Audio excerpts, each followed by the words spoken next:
And he knows I've got frontier treats right here too. Let's talk first about what your 5 top tips are for bringing a puppy into the family home. Yeah, I guess I have piles of tips, but if I have to narrow it down to 5, I think we need to start with people need to set up good habits from the start. So what I tell people, and when I did my Wonder Dog book with Kelly, who's the dog trainer, we very much made our motto, set your puppy up to win.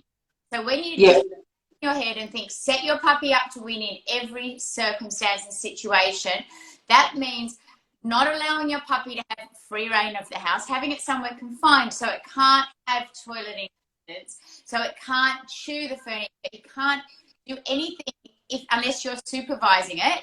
That's going to be a problem. So if you set your puppy up to win and you always know where your puppy is, so it's either confined in a crate or a play pet or it's under supervision, then you will find that you can manage most of these so-called problems or difficult habits, which is, you know, toilet training, chewing, those things. So that's probably the one thing I say to tell everyone to remember in there. Always, like with toilet training, if your puppy's had an accident upstairs on the carpet in the bedroom, that's because you've allowed it to go up there. So if you had or you had it in a crate, then that accident wouldn't have happened. So that would be the first one. Using confinement, it kind of follows on from that. Don't be afraid to have your puppy confined when you're not supervised. It's a bit like a toddler. You don't let the toddler run free in the house. You have them, you're watching them, or else you know they get into mischief. So I'm a big believer in crate training, as it's a wonderful way to have train very quickly, but it also allows you to know that your puppy is always safe if you're not actively supervising them. And so a crate not to be a punishment, it's not to put your puppy in if you're angry at them, it's a place that becomes a safe haven for them. So that's another big one, I think, is just teaching your puppy to have a confined, safe space. Socializing. Now, this is something I'm really big on, Di, because what seems to have happened, and I bang on about this on my own Facebook page and Instagram, what seems to have happened is people have got very confused about what socializing is. And people think socializing means my puppy has to go to the dog park and meet as many puppies as possible, or my puppy has to jump up and meet puppies. You know, when you're walking the dog and everyone's just got their dogs coming up in your face, they think that's socializing.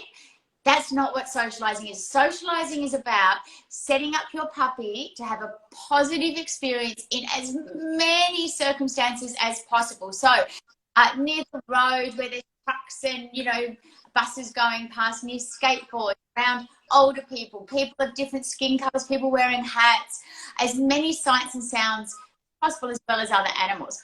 That's what socializing is. And the goal of that is to reduce the chance or the opportunities for them to have a fear-based response to those things later in life. So you don't want a puppy that's never heard a hairdryer when they're 9 months old. So that's, if there's one thing people can take out, that's what socializing is. Allowing puppies to just run full ball, just play, rumble, tumble, tumble in a dog park all the time, just sets up bad habits. Whilst they engage in other dogs, they learn off other dogs, and they can have negative experiences from those other dogs as well. They can learn things like bullying, and they can also become very fearful if they're a dog and they get crash tackled. So I guess that's my number 4. Dog parks out of your head. Dog parks are a really dangerous place for young dogs. Okay? Yeah, I get that, because my Frankie, she's now 5 years old and she's still scared of the vacuum cleaner.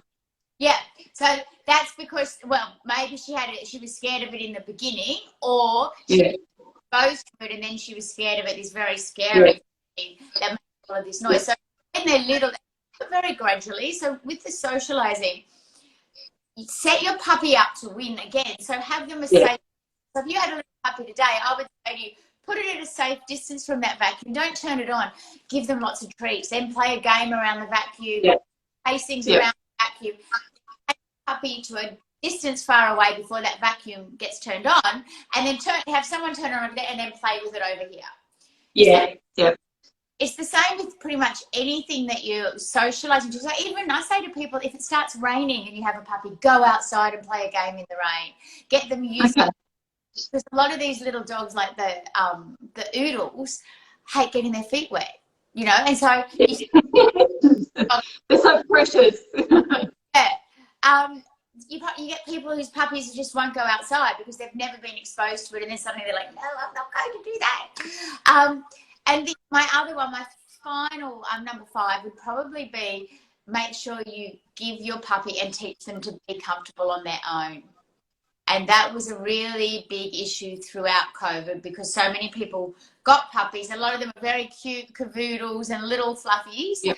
And they would sit on their lap and they'd hang out with the kids and they'd watch TV and they weren't taught the skills to cope on their own. So any new puppy parents, it's so important if you're where you actually make sure your puppy has several hours a day where they're not being handled, where they've got a nice chew toy, they're in a confined safe space, and they be on their own.